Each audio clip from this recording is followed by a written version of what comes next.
Para instalar el proyecto se necesitan acciones desde fuera de América Latina y acciones desde dentro de América Latina.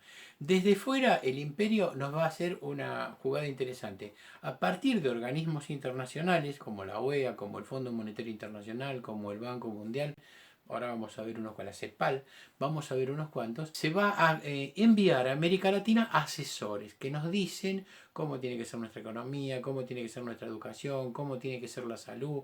Es decir, aparece el auge de la planificación, que ya vamos a ver en detalle, específicamente en la parte de educación.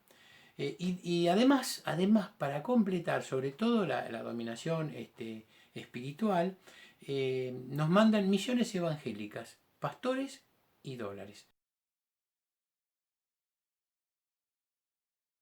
Esas misiones evangélicas van a proponer casi por unanimidad la idea de la salvación como tarea individual, no una salvación comunitaria. Cada uno se salva solo, es decir, en el fondo es la misma ideología imperialista, capitalista, individualista. ¿Sí? Y meritocracia, es decir, el que hace más méritos, el que se porta mejor y el que aporta a la iglesia, va a ser aquel que se salva. Desde dentro, con apoyo del imperio, se van a buscar la formación de líderes comunitarios.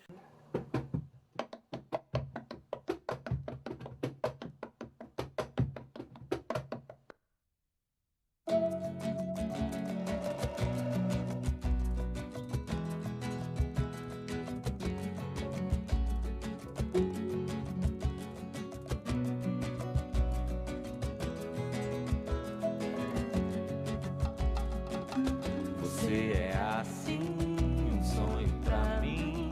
E quando não te vejo, eu penso em você desde o amanhecer até quando eu me deito.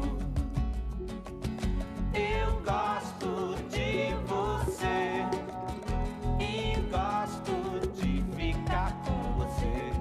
Meu riso é tão feliz contigo. O meu melhor amigo é o meu amor. E a gente canta, e a gente dança, e a gente não se cansa.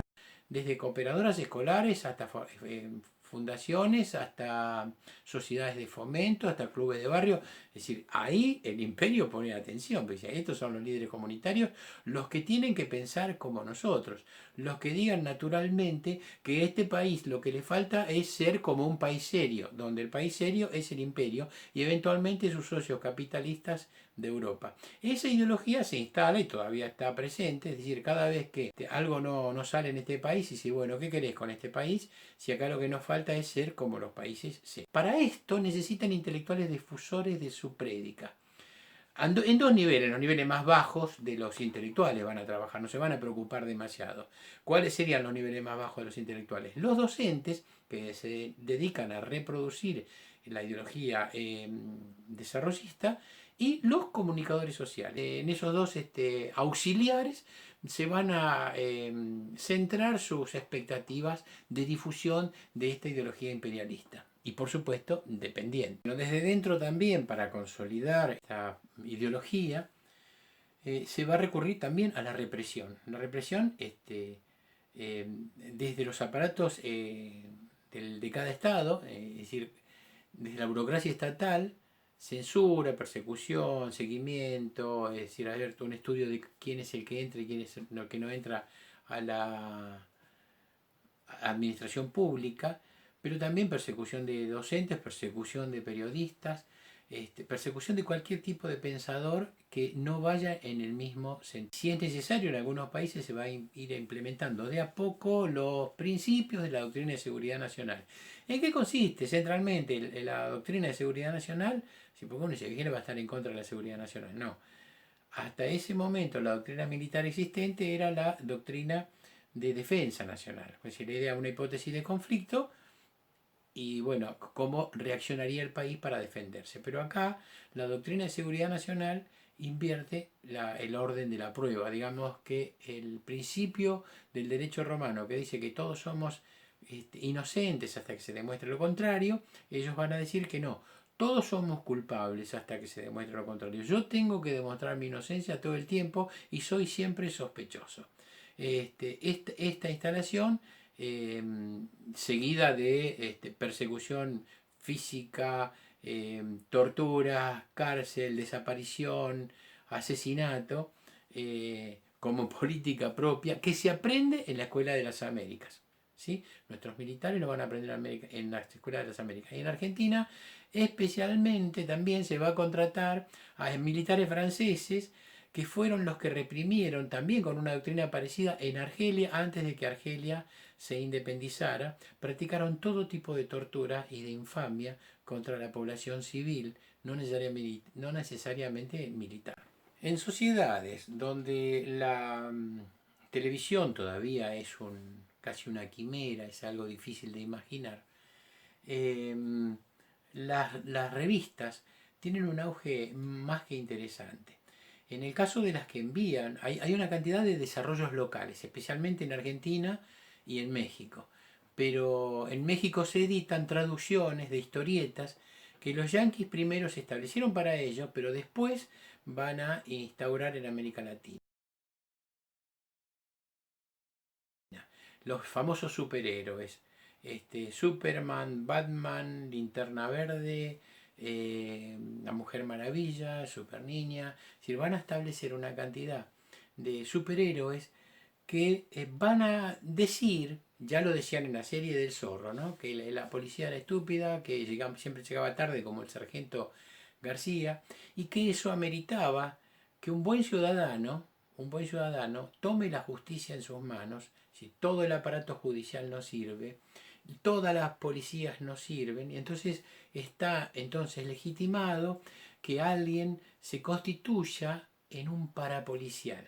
Van a establecer la idea de que, por ejemplo, un tipo que es un periodista, ¿sí? Además tiene una vida oculta de superhombre, ese Superman, periodista, atención, o un hombre que es rico, muy rico, como es Batman, puede en una vida oculta y tenebrosa ser también un superhéroe. Ellos van a determinar por sí mismos, sin juicios, sin pruebas, sin nada, van a decir, esos deben ser castigados porque son culpables, porque son malos, muy malos.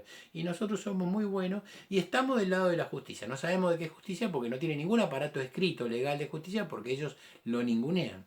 Entonces, esta idea de preparar a estos parapoliciales para que actúen en defensa supuestamente de la sociedad, va a dar lugar a que toda América Latina se convierta en una especie de ciudad gótica y los ejércitos locales puedan operar, o las fuerzas de seguridad puedan operar como parapoliciales, por afuera de la institución, y hacer lo que quieran, determinar quién es bueno, quién es malo, sin juicio, matar, asesinar, secuestrar, encarcelar, sin juicio, y mantenerte ahí. Esto va preparando la conciencia de que no está del todo mal. Por eso su efecto cultural es muy importante. Disney merecería un capítulo pequeño aparte, ya que Disney también es el prototipo del racismo, ¿no? Es decir, ¿cómo Disney? Sí, todos los patos son blancos, ¿sí?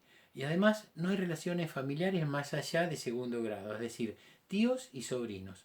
No hay madres, no hay padres. ¿Sí? Tíos, sobrinos y hermanos, en el caso de los tres patitos que están dando vueltas por ahí.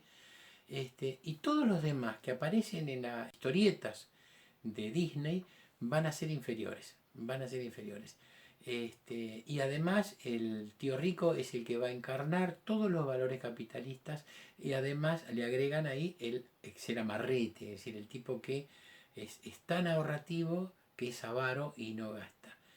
Así que interesante para pensar, bueno, acá vale la pena recurrir a la célebre obra de Dorfman para leer al Pato Donald que escribió, dice él, febrilmente en 1973. En las películas norteamericanas siempre el muchachito no muere, un solo cowboy puede matar a 150 de indios estúpidos que vienen golpeándose la boca y corriendo alrededor de la carreta, que son casi inmortales.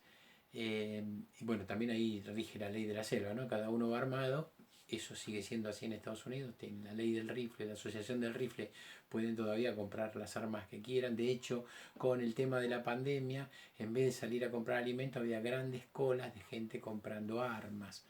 Eh, Así que en el cine siempre los malos, en principio los malos van a ser los indios, después los malos van a ser los alemanes, después van a ser los vietnamitas, últimamente son los árabes, ¿sí? Es decir, toda gente de colores extraños. Es decir, los blancos son siempre los buenos. Y aparece alguna paradoja y dice, ¿cómo?